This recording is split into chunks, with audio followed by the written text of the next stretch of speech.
충격적이다라고 박창원 교수 말씀하신 건 과거의 선거철이었죠. 뭐 주가 조작, 논문 표절 뭐 이런 이슈들이 나왔을 때 본인이 고개를 숙이면서 조용한 내조를 하겠다 이렇게 약속했던 그 당시와 또 지금과의 행보는 큰 좀 차이가 있기 때문에 박 교수님 그렇게 말씀하신 게 아닌가 싶은데, 그럼 앞으로 더 활발한 단독 활동, 더 전면에 나선 김건희 여사를 볼 가능성이 있을까요? 저는 뭐 김건희 여사 스타일이라면 충분히 앞으로도 이런 행보를 할 걸로 예측이 됩니다. 예상이 됩니다.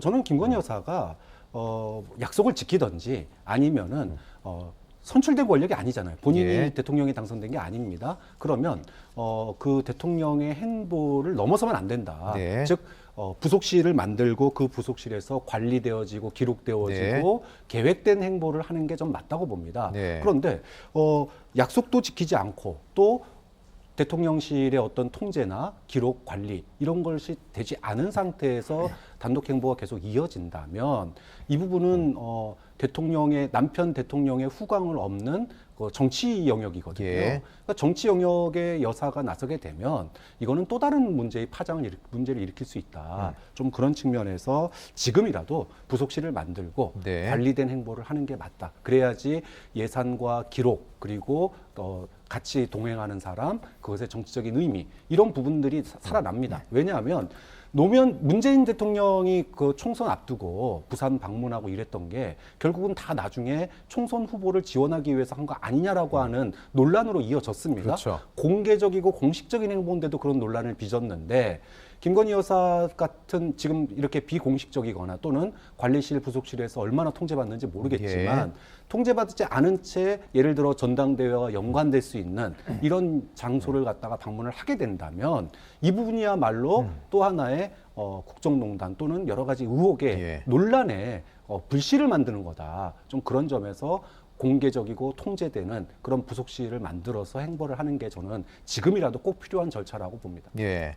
김대현 평론가님, 뭐 어쨌든 광폭 행보가 앞으로도 이어질 가능성이 있는데 이게 또 윤 대통령의 지지율에 어떤 영향을 줄지, 부정적일지 긍정적일지 여기에 대해서도 좀 생각해 보게 되네요. 어떻게 보세요? 현재로서 본다 그러면 윤석열 대통령에게 도움이 되는 확률은 한 40%, 도움이 안 되는 확률은 한 60% 정도 되는 것 같습니다. 이거는 뭐 대통령의 국정운영 지지율과 궤를 같이 할 수밖에 없지 않을까 싶습니다. 자, 그러면 그럼에도 불구하고 부정에 대한 여론이 높지만 여전히 긍정에 대한 지지율을 끌어올리고 조금 더 어떤 비등한 수준까지 가겠다라고 하는 그런 어떤 의지와 또 한편으로는 보수 진영을 향한 손짓이라고 보는데, 저는 말이죠.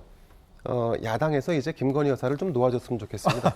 이 툭하면 말이죠. 공격 수단으로 활용하고 과도할이 많지 우려와 걱정을 해주는데 사실은 그거는 공격의 일환이라고 보는 게 맞지 않을까 싶습니다. 그래서 좀 전에 주제에서 말씀드렸는데 윤석열 대통령은 좀 안방 정치가 아니라, 그러니까 윤석열 대통령도 그렇고 이재명 당대표도 그렇고 안방 정치가 아니라 광장의 정치를 좀 했으면 좋겠습니다. 그래서 자신의 진영에서 벗어나서 상대를 좀 인정하는 영수회담도 사실 받아들일만 하거든요. 지금 이 타이밍에서는. 자, 그러면서 동시에 야당도 더 이상 이제 뭐만 있으면, 그러니까 이재명 당대표의 사법 리스크만 나오면 김건희 여사를 물고 늘어지는 이런 식의 이 공세는 좀 중단을 해야지만, 그래야지만 비로소 협치의 문이 열리지 않겠습니까? 네. 뭐 그런 점에서 좀 뭐 김건희 여사 본인도 활동폭을 줄이지 않겠습니다만 야당도 좀 이제 관심을 좀 거둬주십사. 뭐 이런 부탁을 한번 드려보고 싶네요. 네, 김건희 여사의 행보 앞으로도 관심이 집중이 되고 있습니다.